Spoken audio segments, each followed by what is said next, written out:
around the North Sea coast.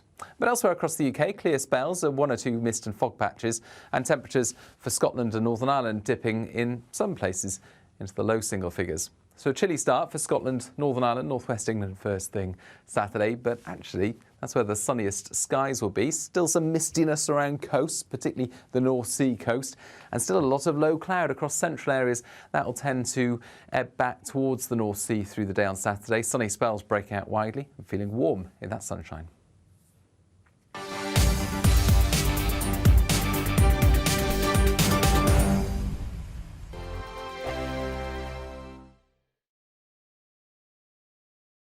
I joined GB News because I was sick and tired of not hearing my views being represented, not just mine, but so many people that I knew and spoke to. I just couldn't get my voice out there. I couldn't say anything, I couldn't do anything. Whatever the narrative was, I kind of had to follow it. GB News is there to provide a voice for those who have been ignored by the establishment media. We think different things, we've got a different style. GB News is here to be optimistic and positive about the future. It's real kind of dynamic and flowing, with the audience very much at the heart of it, like a big family.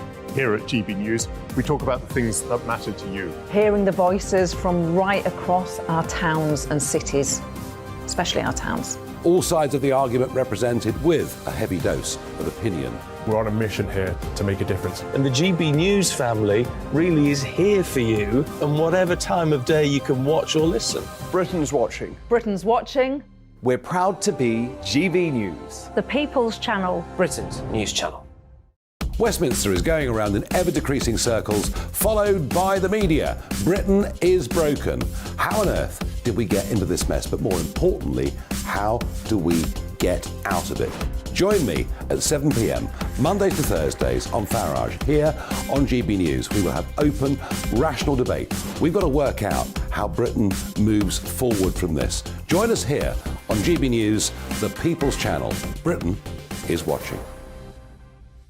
You've probably seen politicians interviewed 1,000 times, but we do it differently. We find out who they really are, we don't shout, we chat, and hopefully we bring a bit of light, not just heat. Did you know, Kate Moss? Apparently. Do you have a pair of jeans or a pair of jeans? No, of course I don't. What would I do with them? My friends are like, oh my God, what's she doing now? Join me every Sunday at 6 for Gloria Meets, only on GB News, the People's Channel, Britain's news channel. I'm Jacob Rees-Mogg, the Member of Parliament for North East Somerset and a former government minister. For years, I've walked the corridors of power in both Westminster and the City of London. We need to have the arguments, the discussions on how we make it better. Crop failures, famine, war, suffering on a scale completely unimaginable. We are putting the cart before the horse. As Charles I said at the scaffold, he was the true defender of liberty. Yeah, I've completely derailed the conversation. Join me Monday to Thursday at 8 p.m. on GB News, Britain's news channel. New to GB News is the Saturday 5. Join us every Saturday from 8 p.m.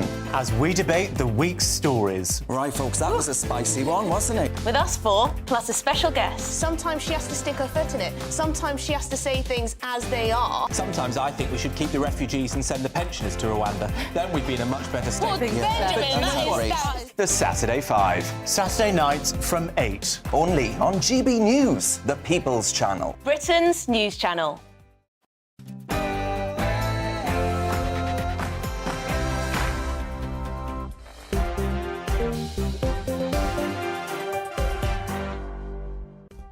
Hello there, it's 6 o'clock. I'm Michelle Dewberry. Coming up tonight, the number of marriages in this country are in decline. Does that matter? One of my panel says not really. My other one, though, says actually that this problem is at the heart of so many ills in society. What says you? And COVID absolutely decimated global economies, businesses gone, mental health gone, years shaved off people's education. Who then pays, if anyone at all? I say China. Do you agree that they should pay reparations for COVID and weight loss jabs? Do you agree with them or not? And Oxford University are allowing someone to speak to students that has a different view to them. This lady believes that biological sex is real and cannot be changed, but The university is giving welfare resources to the students to help them cope with hearing a different view. You what? Are we setting up children to fail in the real world? I'll have it all to come and more, but first, let's bring ourselves up to speed with tonight's latest headlines.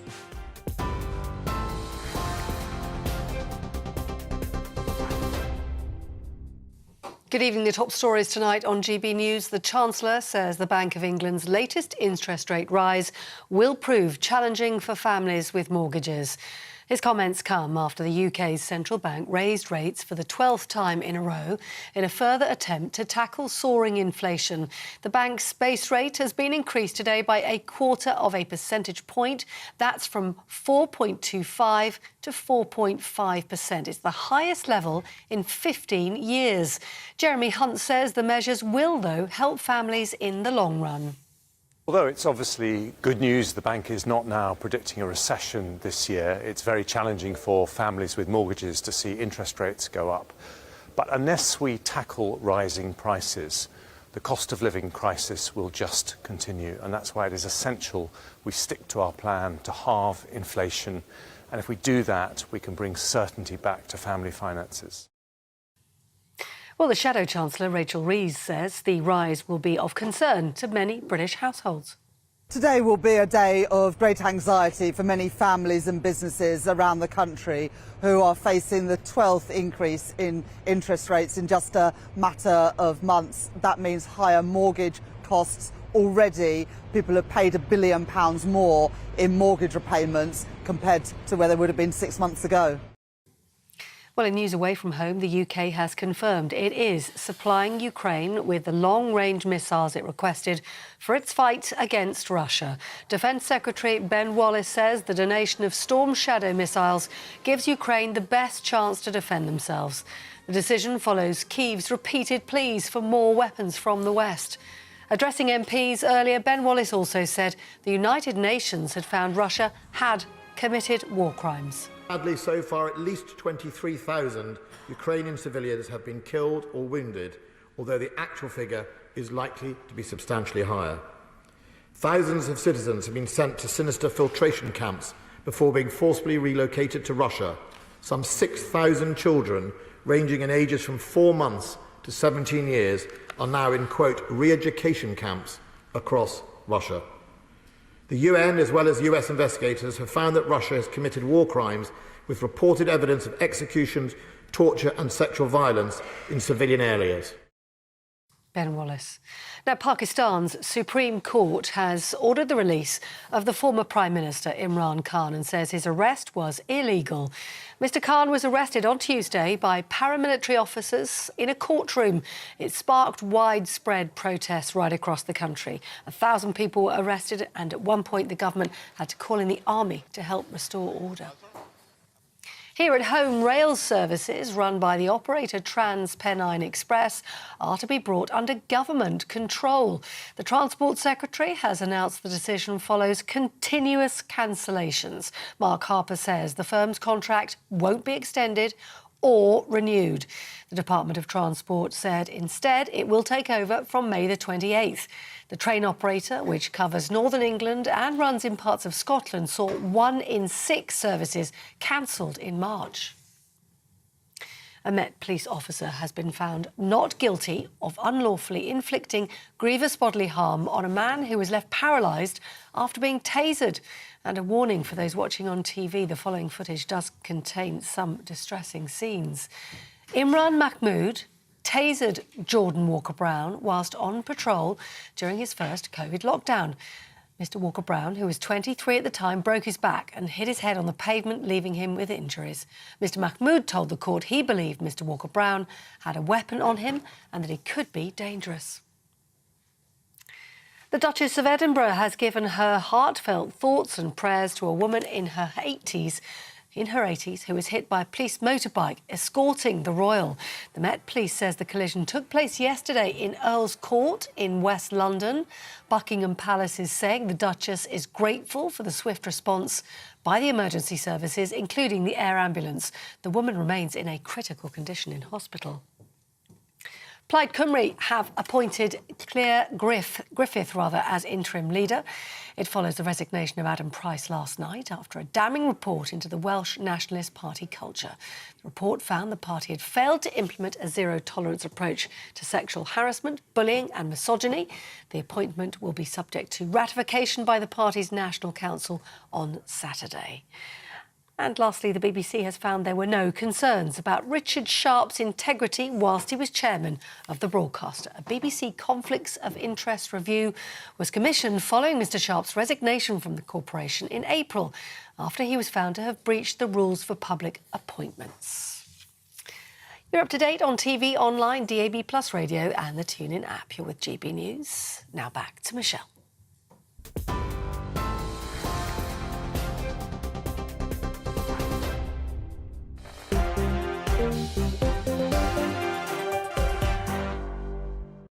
Thanks for that, Polly. I'm Michelle Dewberry, and keeping me company right through tonight is Zuby, the rapper and broadcaster and social media extraordinaire. That's what I'll call you tonight, I think. Also alongside him, Kevin Craig, the CEO of PLMR Communications. Welcome back, Kevin. You know the drill, don't you? It's not just about us three here. It's about you at home. What's on your mind tonight? Looking forward to tonight's show, actually. Some of these topics I really do feel strongly about. I think you might as well. gbviews@gbnews.uk is how you reach me on email or tweet me at GBNews. Now, let's get straight in. Are you married? Do you think it's important to be married? And what does marriage actually mean to you? I can't help but notice, actually, that when it comes to marriages in this country, it's in decline. The numbers are very much in decline. For example, they fell to record levels in 2020. Also, as well, divorce rates, they're not great either. Let me start with you on this, Zuby. How important do you think marriage is within society? I think it's incredibly important. The family is the primary unit of a healthy society and nation. I think in many Western societies, a lot of focus is on the individual, which is a good thing in many ways. But as individualistic as we may be, and as important as individual rights are, we are also all parts of a family. We don't just come out of nowhere. And so in terms of the children and children growing up to become functioning adults in a society, that marriage structure is incredibly important for the childhood development.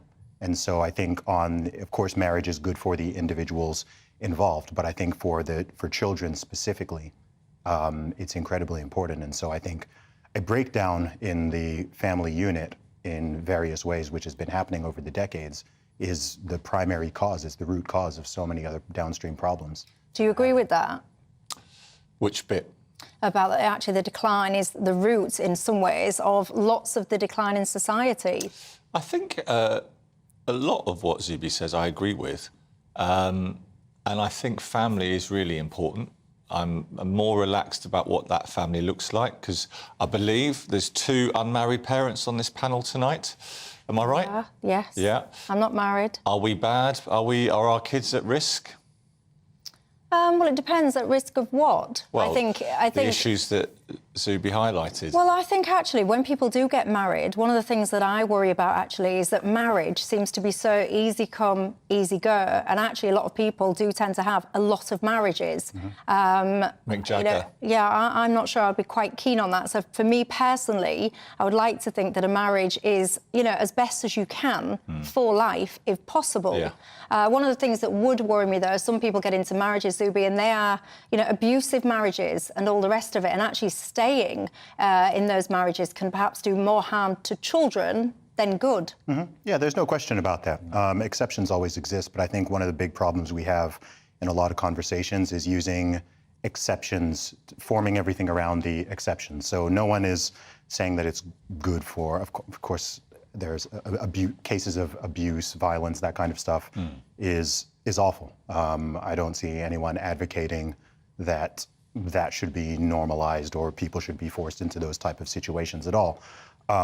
However, it's very well known and entirely backed by both data and common sense that a solid, healthy marriage and familial situation is the optimal situation, all other things being equal, for a child to grow up in. That's not saying that A child that doesn't grow up in that situation is going to go off and become a criminal or something like that. But we do know that the vast majority of men, for example, who are in prison are from fatherless homes. We know that the rates of fatherlessness in particular, so that's somewhat separate from marriage, but it's still connected in many cases. Fatherlessness in particular is a gigantic problem. Now, that's a great point, Michelle. I think that's really strong. We've certainly seen that a lot in this country, that they often, and I will caveat it again, because some of the best parents I know are single mothers who've brought up their kids wonderfully, but there is a real problem, and often actually in big cities, young black men have suffered from absent fathers and a lack of a male role model. So I think there's something really in that, you know, and I respect people for whom marriage is really important, but interestingly in our own country, as you said, massively in decline. And I think where I really strongly agree is that lots of our society's problems are down to bad parenting, whether it's two of them or one of them. You know, it's that old thing about you don't need a license to have a child, but you do to have a dog. You know, it's the most precious gift that people can have.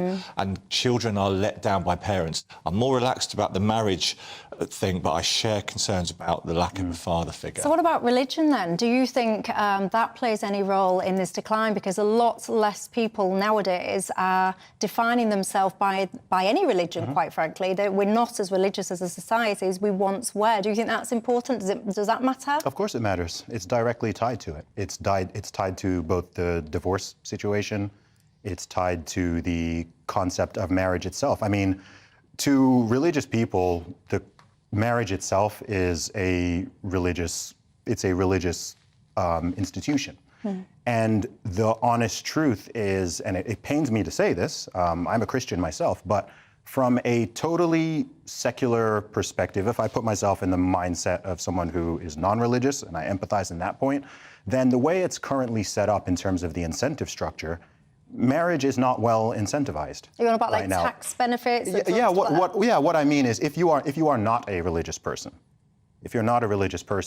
then in this day and age, given the way it's structured with the government and even societal and cultural incentives, you could make a strong case that it doesn't make that much sense to get married, and you could just cohabitate with someone and be in a long-term relationship and whatever, not get the government involved in all that. So I do totally understand why this decline is happening. So I don't think the decline is good, but I can totally understand why it's happening. It's not some surprise to me at all. Do you think religion's important? Are you religious, by the way? I brought up a Catholic, and my kids went to Catholic schools till they were 11, and I loved, you know, it was very important to my parents before they passed away. I don't have such a strong faith, and I think religious schools often are brilliant for just teaching children how to be good people. You know, I think it's important, but I think, interestingly, in this country, I would say our government does incentivise you to get married.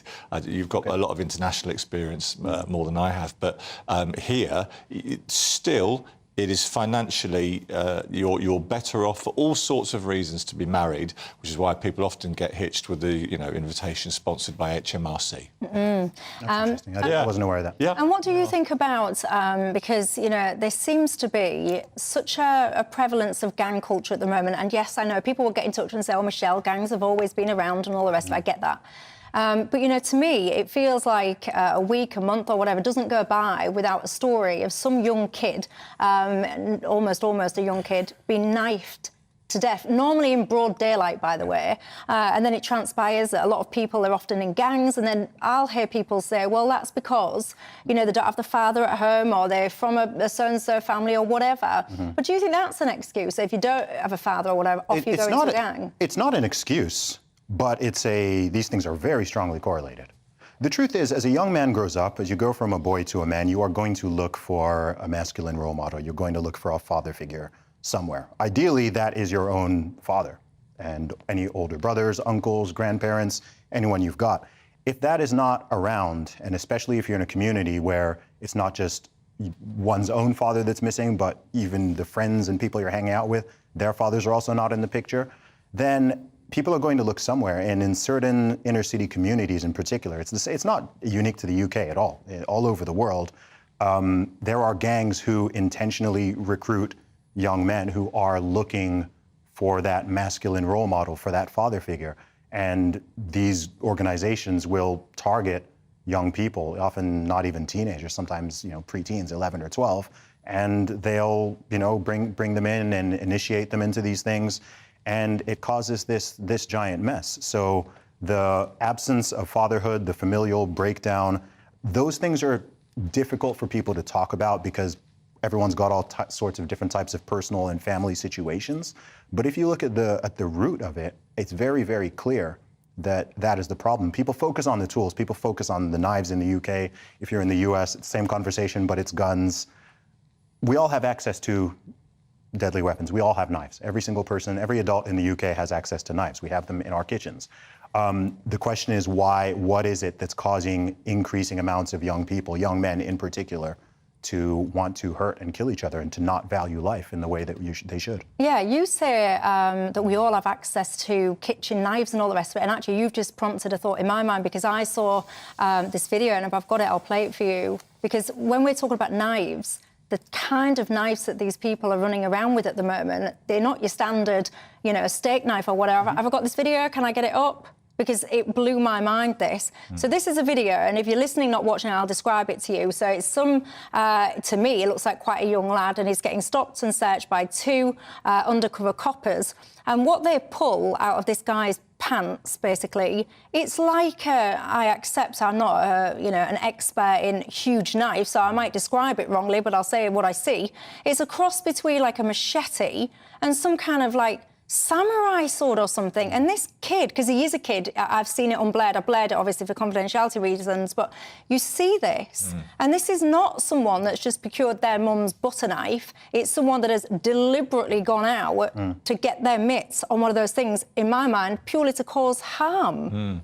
But, I mean, regrettably, that sort of situation has been common, certainly in our major cities, for quite some time. There is a problem, and there have been attempts by several governments to really tackle knife crime, and it's social media exposes these incidents more widely and more powerfully than before. But then I see stuff like that, and when I see that, I want more stop and search conducted on the streets. I want more of those, because to me they look like murder weapons. They're not a casual knife or whatever. They are, to me, a deadly weapon that someone, if you've got that in your trousers, you're doing that to scare someone, to hurt someone, to kill someone. I want more searched, not less. But people then get upset about stop and search and say you need to be doing less stop and search and all the rest of it. Well, some of us have got very big personal experience of this. Yeah, well, I think with the knife situation, what's interesting is if you travel to many European countries, you can buy knives and all sorts of weapons very, very openly in public. If you go to Greece, if you go to Czech Republic, they're just sold out. They can get giant machetes. What, things like that? Yeah, bigger ones even. And obviously, if you're in the USA, you can buy handguns, rifles, and so on. The thing is that while that knife looks scary, it's not really any more dangerous than a massive kitchen knife. Right? The problem is, it's a problem of the heart. It's a problem of morality. It's a problem of someone wanting to go out there and kill someone, whether they do it with a big knife or a butcher's knife or whatever weapon they use. To me, the weapon is kind of irrelevant. But in terms of the stop and search situation, I think stop and search is it's a very messy policy, because I think how it is applied and how it's executed is so incredibly important. If it is something that is just, oh, okay, that person fits a profile. Okay, we're looking for, black men between the ages of 14 and 22 who look like that age, or, anyone wearing a hoodie, or if it's done that broadly, all that's going to happen is you're going to create animosity and resentment and more distrust of police within certain communities. But if you're in an area where you've got gangs fighting, and I was going to say, if it's known, okay, I mean, oftentimes police know who gang members are. If it's like, okay, we know that there's these rival gangs, we know who is in these gangs, we've arrested them previously off these other charges, and those are the people who are being targeted, I think that's a very, very different situation rather than just doing it very broadly. I just think with something like stop and search, it's got to be done. It has to be done correctly. It has to really be done correctly. It can't just be a random thing. And no one likes to just, if you're walking around in London and the police just stop you and start frisking you and asking you if you've got drugs or weapons. It's not a nice experience. No, I can imagine. It's not nice. In fairness to those guys, by the way, on the video that I showed you, I watched the whole thing, and I actually was quite struck by how respectful they were. Yeah. They was checking on the guy, are you all right, and all the rest of it.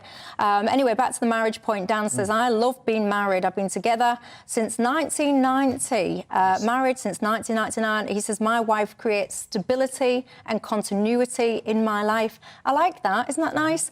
Janet says, I've been married for 55 years and I'm in it for the long haul. You say the problem you think these days is that kids are too selfish to commit to honour and respect each other, another human being, for the entirety of their lives. I'm not married, by the way, but if I was ever going to get married, I would never repeat that vow, you know, where it's love, honour and obey. Never in a month. I wouldn't. Never in a month of Sundays would I pledge to obey somebody else. I mean, what do you think it is? I absolutely wouldn't. Would you? I'm a man. I don't have to obey. Oh, do men not have to say that bit? You can tell what I know about marriage, don't you? We're about to start disagreeing here. I think that's an old-fashioned bit of language, and you know, I don't know. Some people like that traditional wording, but a lot of folks think well, I'll it's leave very it with you. outdated. I'll leave it with you to ponder. I'm telling you now, I wouldn't pledge to obey anyone under any circumstances at all. Maybe that might be why I'm not married. Anyway, what do you make to it all? Your thoughts, get them coming in. And after the break, I want to ask you a simple question. China.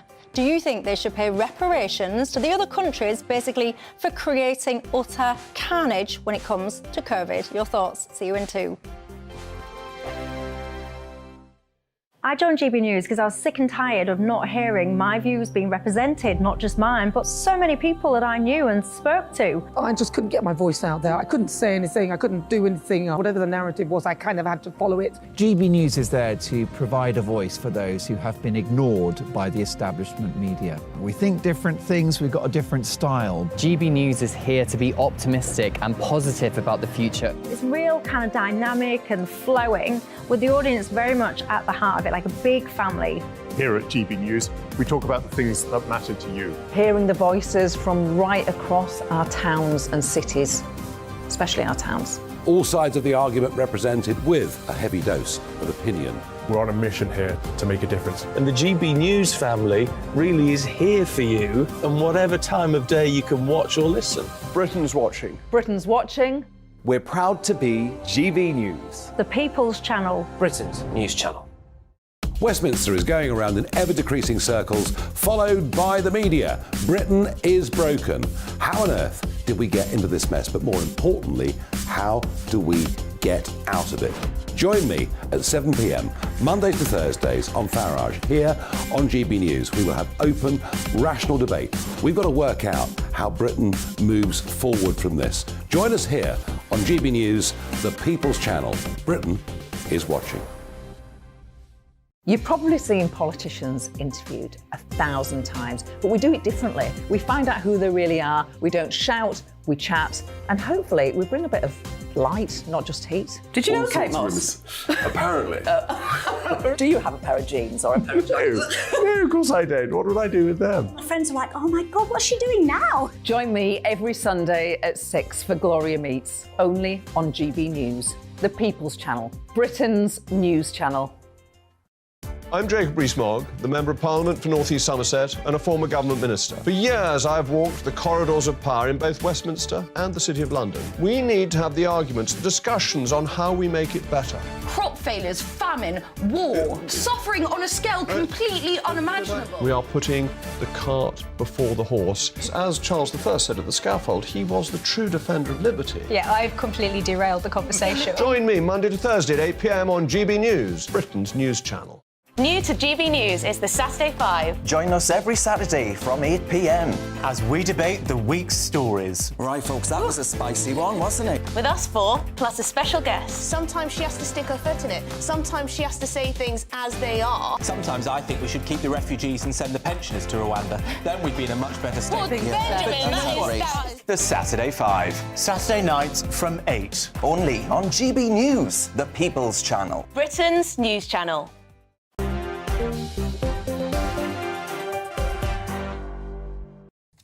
Hi there, Michelle Dewberry, keeping me company, Zuby, the rapper and broadcaster, and Kevin Craig, CEO of PLMR Communications. Welcome back, everybody. Lots of conversations about this whole marriage situation. A couple of you pointing out to me that you don't have to say that you would obey anyone. Good. I can relax now then. Ben on Twitter says, brilliant guest tonight, Michelle, talking and letting each other speak. This is a lesson to other channels and presenters in how TV should be done. Well, I would agree with that, but of course, I'm a little bit biased on that one. But thank you nonetheless for the compliment. Right, a subject, everyone, that I am very, very passionate about. And if you're a regular viewer, you'll know my opinions on this. But I can't stop and I won't stop going on about this because, you know, countries up and down the world, by the way, not just the UK, have been absolutely smacked and then some by COVID. And I'll quote to you, the worst economic crises in more than a century, that is according to the World Bank. Kids, education, mental health, loss of businesses. About what is the latest death toll attributed to COVID? It's in its millions, about 6, 7, 8 million, depending on which statistic you use and which measurement. Anyway, I think that China, if indeed found responsible, and we can have that debate, and I'm sure we will, they should be paying reparations for the damage that this has caused. Do you agree? I just don't think it'll ever happen. And I think this is something that you and Donald Trump have in common, because he's gone very hard on this subject this week about, you know, saying the same thing that I've got a clip of him, actually. Bring him up. Yeah. He was talking to Nigel Farage, I think it was, the other day on this channel. Let me just listen to him, seeing as you brought him up. Yeah. The number is $50 to $60 trillion. They can never pay that. Nobody can. You could have 10 Chinas, they couldn't pay it. But they should do something. What they did to the world, not only the United States, not only your country, what they did to the world is unacceptable. It's unacceptable. Continue. OK, so in that hard-hitting, journalistically piercing interview that Nigel did with Trump there, Trump brought that up because it's something for him to use in his re-election. It gets people excited. The reality is, and nobody sensible thinks that China did it deliberately. OK, there is, though, they don't. What there is, though, and the FBI... How do you know? Do you speak on behalf of everyone that's sensible? OK, do I speak? No, I don't think anybody does. If you like to name a institution that is respected by people across politics that thinks China did it deliberately, I don't think there is one at the moment. Well, I don't know if there's an institution that's respected across the spectrum, period. Well, I think there are by... Which one? Well, before we digress, though, okay.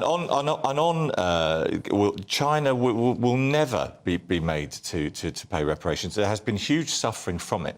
But the reality is, the consensus of opinion, I wrote this down because I thought it was very important, the consensus of opinion is that it was human error, mechanical failure, animal bites or animal escapes, and it was unintentional, it wasn't bioterrorism. It was an accident that could have happened in the same way that the smallpox virus nearly escaped from a lab in America recently.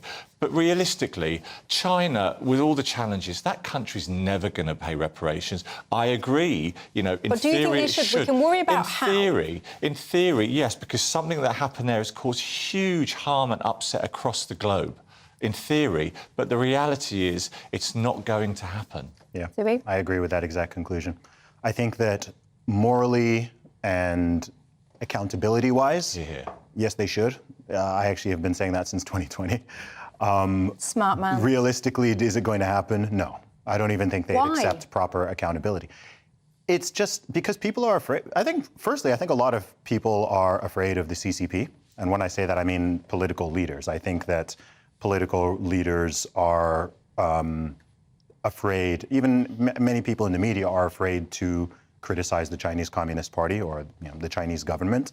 Some people take money from them in politics, but anyway, I digress. Yeah, so I think if you can't even get them to admit accountability to some degree, you're absolutely not going to get them to pay reparations. And as far as I know, they've never issued a statement or put their hands up and said, okay, we take some accountability or responsibility for the damage this thing has caused. That's not even them saying, I'm not even speculating on whether or not it was intentionally. People can pontificate on that.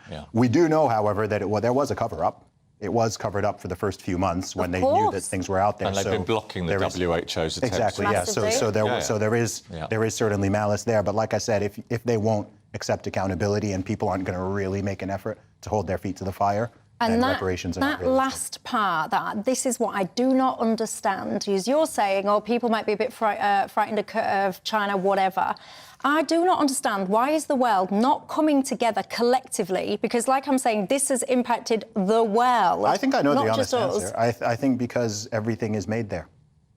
Honestly, I mean, China manufactures a ridiculous amount of stuff that is shipped out all across the world, all across the West.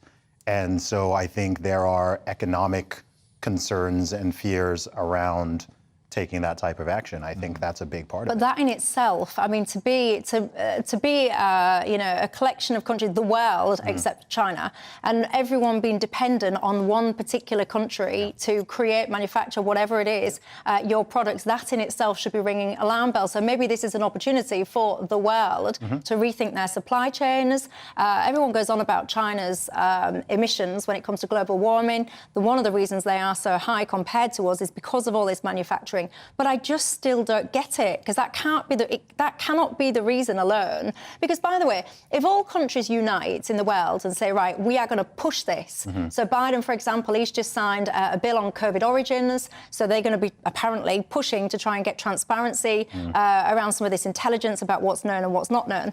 If the world came together and pressurised China, I mean, you say about manufacturing their stuff. China wants to manufacture stuff. It wants to boost its economy. It doesn't want to lose every single customer of its overnight, surely.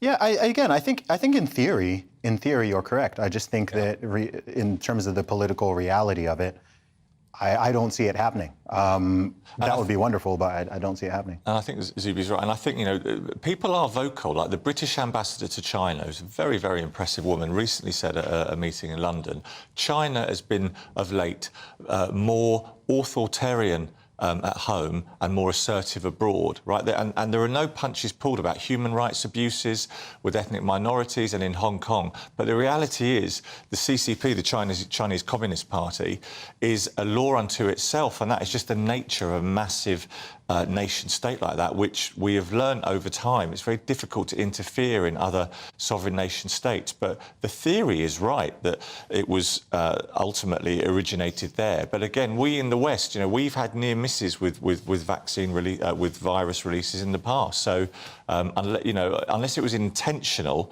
I think that's the issue. What do you make to this at home? I find it absolutely fascinating that not more people collectively putting pressure onto the Chinese. I just can't get my head around it. Also, by the way, it is a lesson to be learned, because some people that used to talk about lab leak theories and all the rest of it way back when all of this stuff was popping up, you will remember, they were censored, they were ridiculed, they were called names, they were undermined. Make that be a lesson, because if you were one of those people that did that, some of these things now are starting to come true down the line. What about tariffs, by the way? You could apply tariffs to, I don't know, various Chinese different goods. I think Donald Trump, he was calling for a global summit on reparations. That surely, even if you don't like the man, Donald Trump, you've got to admit that is a good idea, isn't it? I don't know. You tell me. Quick break. When I come back, I'll have some of your opinions on that topic, but I also want to ask you about weight loss jabs. What do you make to this? Online pharmacies have been prescribing them to people with normal, healthy BMI. What's going on? See you in 2. I joined GB News because I was sick and tired of not hearing my views being represented, not just mine, but so many people that I knew and spoke to. I just couldn't get my voice out there. I couldn't say anything. I couldn't do anything. Whatever the narrative was, I kind of had to follow it. GB News is there to provide a voice for those who have been ignored by the establishment media. We think different things, we've got a different style. GB News is here to be optimistic and positive about the future. It's real kind of dynamic and flowing, with the audience very much at the heart of it, like a big family. Here at GB News, we talk about the things that matter to you. Hearing the voices from right across our towns and cities, especially our towns. All sides of the argument represented with a heavy dose of opinion. We're on a mission here to make a difference. And the GB News family really is here for you, and whatever time of day you can watch or listen. Britain's watching. Britain's watching. We're proud to be GB News. The People's Channel. Britain's news channel. Westminster is going around in ever-decreasing circles, followed by the media. Britain is broken. How on earth did we get into this mess? But more importantly, how do we get out of it? Join me at 7 p.m, Mondays to Thursdays on Farage, here on GB News. We will have open, rational debate. We've got to work out how Britain moves forward from this. Join us here on GB News, the People's Channel. Britain is watching. You've probably seen politicians interviewed 1,000 times, but we do it differently. We find out who they really are, we don't shout, we chat, and hopefully we bring a bit of light, not just heat. Did you know Kate Moss? Apparently.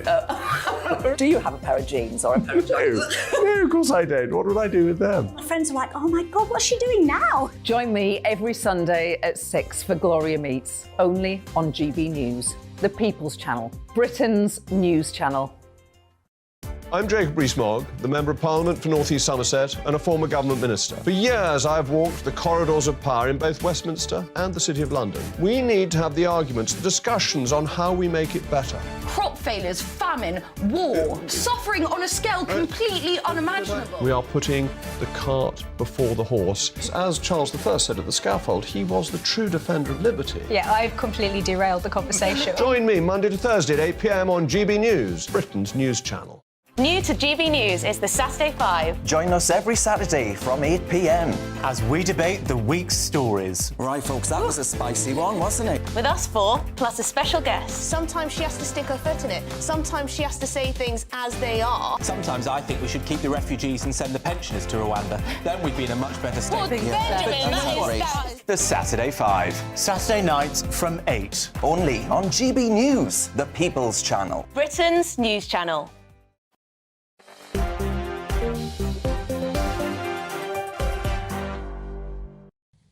Hi there, welcome back. I'm Michelle Dewberry. Keeping me company, Zuby is the rapper and broadcaster, and Kevin Craig, the CEO of PLMR Communications. Derek says, thank goodness I have been screaming from the very first day of all of this about reparations from China. He says, the world's economy's crashed in front of our eyes and the only place still making money was China. Richard says, my son, who's now 16, never returned to school after COVID's second lockdown. He suffers, he says, from severe OCD. And now he says, my child's school life was ruined because of this. So, yes, China should pay. Jones says, yes, but which country in the West has the guts to start the ball rolling? I reckon Donald Trump would, you know. People might dislike him in many ways, but I think he would. Can I tell you the problem with Donald Trump as a figurehead is he's discredited.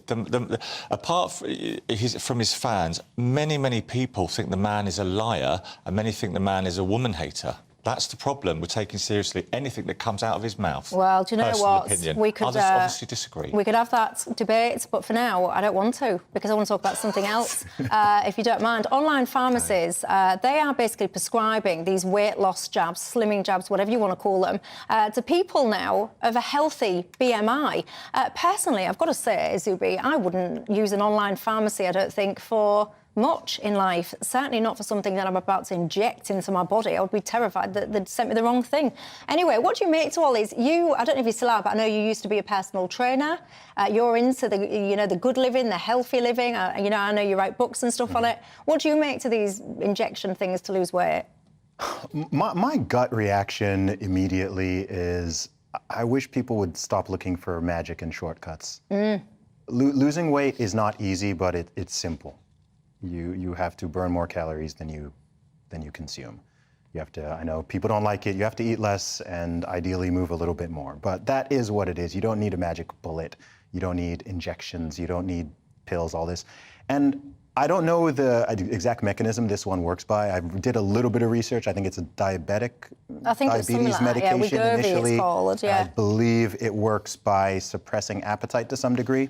But I think that my common sense would tell me that any drug, any injection that is powerful enough to cause someone to lose weight is going to have some severe side effects. If not, then if it were totally safe and totally effective, everyone would be taking it, right? Yeah, and obviously they would argue it is safe and effective, but Let me just bring Kevin in. What do you think to this? Because it is basically like a quick fix in a lot of ways, isn't it? I think the issue, and I think nothing to add on the expert view there about health, fitness and losing weight, because he's an expert, right? And he's got books and talks about it, and it is that simple. However, the problem here is online pharmacies, right? And the selling of these products in a way that I just think you're right to be concerned about it, because what this article showed is that people are not subject to the same rigour that you're subjected to when you go and buy products from a pharmacy or from the GP. In my youth, I have worked on a you've got counter. a good memory, Kevin. Indeed, I'm going back a while. Thank you for that. But in my youth, I worked on the counter in Boots, you know, and I buzzed loudly when the lady came in for a tub of Caniston. You know, she was really pleased about that in front of the whole chemist. And so I know the rigour that goes into the selling of pea products, and you don't get that with online pharmacies, Michelle. You do not. And this whole kind of, you know, get whatever it is, get X fast, whether it's get rich quick, get slim quick, get whatever quick, you know, there's not a lot that you can do quick. Well, you can, I suspect, but it's not going to be very sustainable for the long run. No, it's not. And part of the problem with, say, even if this thing does work, a big part of the, you know, dieting or, you know, whether you're building muscles, losing fat, whatever it is, building a business, the process is incredibly important, because if you don't learn the process and actually build the discipline and the consistency and the habits, then whenever you stop taking whatever magic bullet or potion it is, you're going to revert back very quickly to where you were. And then you're going to you're now relying on this thing that you're injecting however many times a week just to maintain your body weight, because you haven't actually changed your eating habits, you haven't changed your exercise habits, all that stuff. So that's a concern. And I did also read that people are lying about their own statistics, right? They're saying that they're several stone heavier than they are, or this or that, so that people who are even in shape, there's probably bodybuilders out there who are trying to take it to lean down for a competition. I just don't think it's healthy. But you see, I blame a lot of social media on this, because especially girls, you go onto Instagram or whatever, and you see these pictures of these people, and these people in the pictures don't even look like that. They've edited this and photoshopped that and sucked in that and straightened that, whatever. So then you see young girls, particularly teenage girls, they look at this stuff and go, I want to look like her. There's huge evidence, Michelle, to support exactly your point. The other thing is, I reckon a lot of viewers and listeners are thinking it would be great to be able to access the right sort of food, healthier food, cheap food. But as we know, food has gone up 20% in the last year, right? And these are things when you know, they explain why some people are driven to using processes that are... Oh, I think that's a bit of an excuse. Do you? I hear that all the time. It's expensive, people good are really food, big. Michelle. People are really big because good food is really expensive. It is. I'm sure everything's expensive, but also, actually, a lot of people can't be bothered to cook anymore. A lot of people don't even know how to cook anymore. It's not even always laziness. A lot of people don't know how to. Final word to you, because I know it is hard, and I don't want to see him kind of flippant about it. So if anyone is watching that is overweight and sitting there going, well, you know, I don't know what to do, it's a fair step for someone that's struggling. What is it? Yeah, well, on that point, for anyone who's been in that situation, I weighed more 20 years ago than I weigh now. So I've been there before, right? I've been overweight before. But the first step, honestly, is diet is the primary thing. What you are consuming. It's even more important than your exercise habits. The truth is that a lot of people just have very, very poor diets. So that's the first thing that people do need to fix. So be honest as well, I think, with yourself about what it is. Because I think once you write down what you eat, what you drink, particularly alcohol, and you see it in black and white in front of you for a week, you are a bit like, oh, God. Anyway, look, tell me what you think to these weight loss injection things. Have you ever used them? What do you think? Especially as well about social media, do you think as well it portrays unrealistic ideals for people to try and achieve? Quick break. When I come back, get this, everybody. Oxford University. I mean, I laugh because I do think it's a bit ridiculous, really. Oxford University, they're allowing a speaker that's a little bit controversial because she thinks biological sex is real. Anyway, to support the students that have to listen to this, they are going to put on welfare resources to help them. Is that a good idea? Are we actually building people up, young people up, to face the real world? Your thoughts. See you in 2.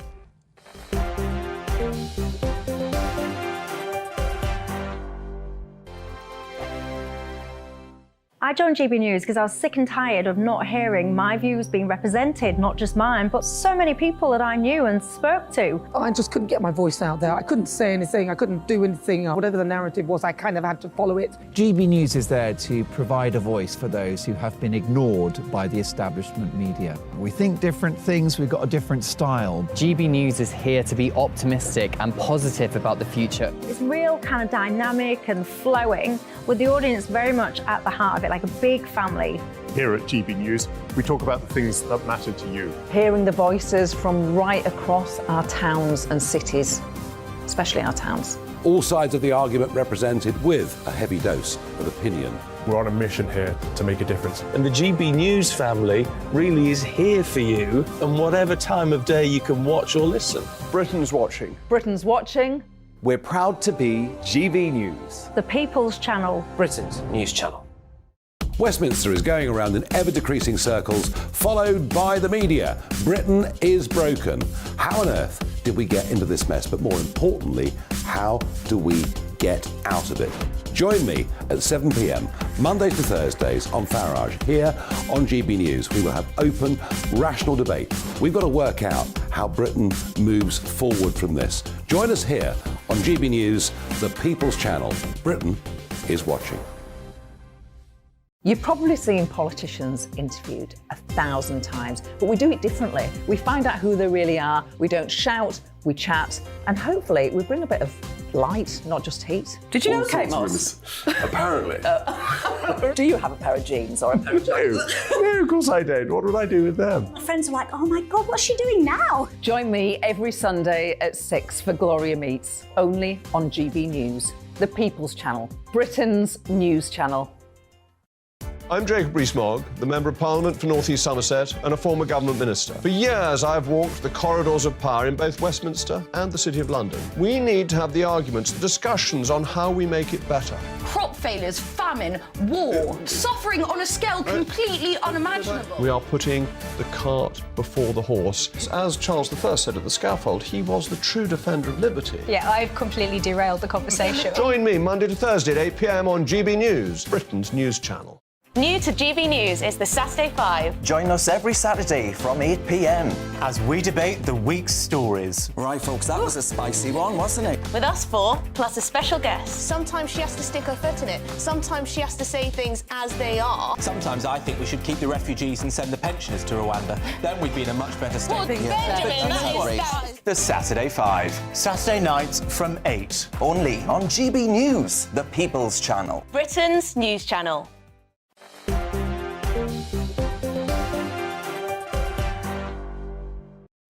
Hello, I'm Michelle Dewberry. Alongside me tonight till 7, Zuby the rapper and broadcaster, and Kevin Craig, the CEO of PLMR Communications. Alicia on Twitter says, I love listening to your fabulous, silky smoothed voice guest. Zuby, that's nice. Silky smoothed voice. Have you ever had that said about you before? Many times. Oh, have you? Yeah. Oh, Alicia, come up with something a bit more original then. There you go. That's your challenge. Describe his voice in a better way before 7 o'clock, if you would, please. Peter says, I do use that injection thing for my diabetes. And he says, and it helps him with his appetite. Richard says, what about hard work, healthy diet and exercising? That surely is better than any jab you could get your hands on. Anyway, listen, do you have kids at university? Did you go to university yourself? Oxford students, right? Have you seen all this no platforming thing? And a load of kids these days can't seem to handle an opinion which is different to their own. Well, firstly, I have to say credit to Oxford University because they are platforming. They are allowing this lady to speak, who I shall tell you about in a second. So credit to them for that thing. But the person in question is the so-called gender-critical professor, Kathleen Stock. She will be speaking at Oxford University. Great, good for letting that happen. But the kids, the students there, they're going to be given welfare resources, essentially, to try and help them cope by hearing from someone that they perhaps disagree with. This lady thinks, in case you're not familiar with her, that biological sex is real and that you randomly can't just change from a boy to a girl and vice versa. Kevin? Oh, where do I start, Michelle? Wherever you want. So, yeah... With a bit of common sense. Well, yeah, I'm glad you said that. So important to recognise that in universities over time, things change, right? So when I was at university, as you kindly said earlier, a while ago, I nearly got sacked as president of the Students' Union because at the time, even as a proud patriot and a supporter of our armed forces, the military didn't recruit people who were gay. It was accepted government policy. I mean, I'm going to tweet it out later on with GB News. So things change. And now, great that Oxford are having the debate, and all they've done is recognise that a minority of students, a small number, are going through difficult times about their own identity, who they are, all sorts of issues I don't fully understand, and they're offering a bit of moral support if the heat that comes from this debate upsets them. I like kindness. That's all it is. I might be able to run some images, actually, if I've got them, because the fact that this lady is even going to talk at this university has created outrage. That's the lady there, but I think I might have some pictures as well of some of the protests that have been taking place. No, I don't, I'm told. But it's awful. There's lots of young people. They're covering their face. By the way, if you're going to protest against someone, you're going to be quite vile. Have some kahunas about you and show your face. I don't respect all these protesters that cover themselves in black, conceal all their face to try and abuse and intimidate people. Get a life if you're one of them. Anyway, this woman, she has been subjected to horrific harassment. So hence I say credit to Oxford for allowing it. What do you make to this? Yeah, well, it's interesting. So I'm an Oxford graduate, and so it's interesting to see how much things have changed in the relatively short time since I was there. It's also interesting because I myself was protested in November at a college in America. Right. I spoke at a university in Florida. When you say you was protested, what do you mean? People were trying to deplatform you? They tried to deplatform me to prevent the event from even happening. And when the event went ahead, several dozen, about 40 or so protesters showed up with their signs and their slogans and whatever. Funnily enough, my speech was on why free speech is important. So it went well, but I've been on the receiving end of this at this point now in person, which is, it's a rather bizarre thing to experience. But I know that in this situation, I mean, there's so many ways I can approach this. I mean, it's good that there shouldn't even be a question about whether or not she's quote unquote allowed to talk. Is the debate around the welfare resources? I think that's kind of weird to me. But there is a debate about whether or not she's allowed to talk, because in society, presently, if you have the absolute audacity to state the fact that biological sex is real, then you're immediately called, what's the word, a TERF, a transphobe, or whatever it is. People cannot handle that basic fact. And for some reason, so many places in society, they're almost like pandering to that. They're almost encouraging it, I would say, in some places. Yeah, well, I think you can't allow this tiny minority of intolerant students to shout down the majority. I'm certain that the majority of Oxford students do not have a problem with someone coming to speak, even if it was someone who they vehemently disagreed with. The Oxford Union has had, Tommy Robinson and many, far more controversial. That's it?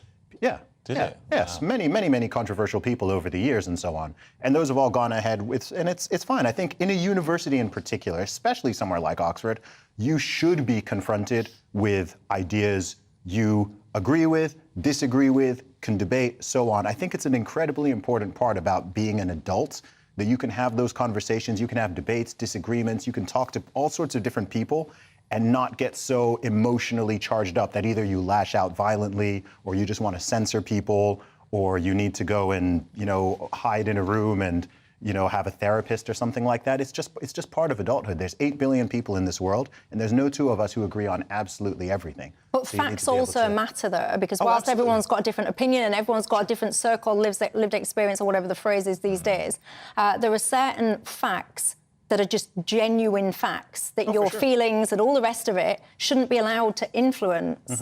And I'd also straight up say, I mean, I'm totally on this issue. I'm totally on Kathleen Stock's side, right?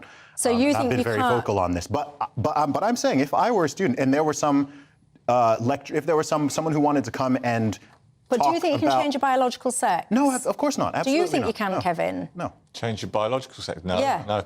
I've said on your show before, Michelle, that my personal view is that a woman is a biologically born female, but that doesn't mean I don't care very much about people's own gender and identity issues. It's not an either-or for me. The thing is, nobody would care if it were not being forced upon people. 10 years ago, nobody cared about this issue. Well, do you know, I think it's often being forced on people and amplified by folk who want to make it a bigger problem than it is in some circles. Mm-hmm. I agree, but they're the ones who are pushing the ideology. Until it started impacting women and it started being pushed on children and so on, no one was talking about this prior to about 2014. Do you agree with self-ID as a principle? No. I mean, someone has a right to. Someone can look. You can believe whatever you want in your head. That's your absolute freedom. Have I got this clip of you, by the way, very, very quickly before I finish? This was you beating the women's deadlifting. If I've got that clip, get it on. Identifying as a woman and beating the women's deadlift. That is, you've got some muscles, everyone. Look at that. Time almost flies, doesn't it, when you are having fun. I've very much enjoyed this conversation. I'll throw it open to you guys as well. I want you to ponder some of those matters overnight, that Trump debate as well. I think that's something that we will pick up on another day. Don't trust them. Lots of feelings running high, shall I say, about that one. But well done, Oxford. You know, guys, all opinions, you know, let's debate, not hate. That's what I say. That's my new strapline. It's quite good. Maybe I should trademark it or something. Anyway, Zubi, you're leaving the country not long after this, so thank you for your time. Appreciated it. Kevin, as always, thank you for your time too. Guys, you have yourself a fantastic evening. Nigel Farage is up next, so I will see you tomorrow. Have a good one.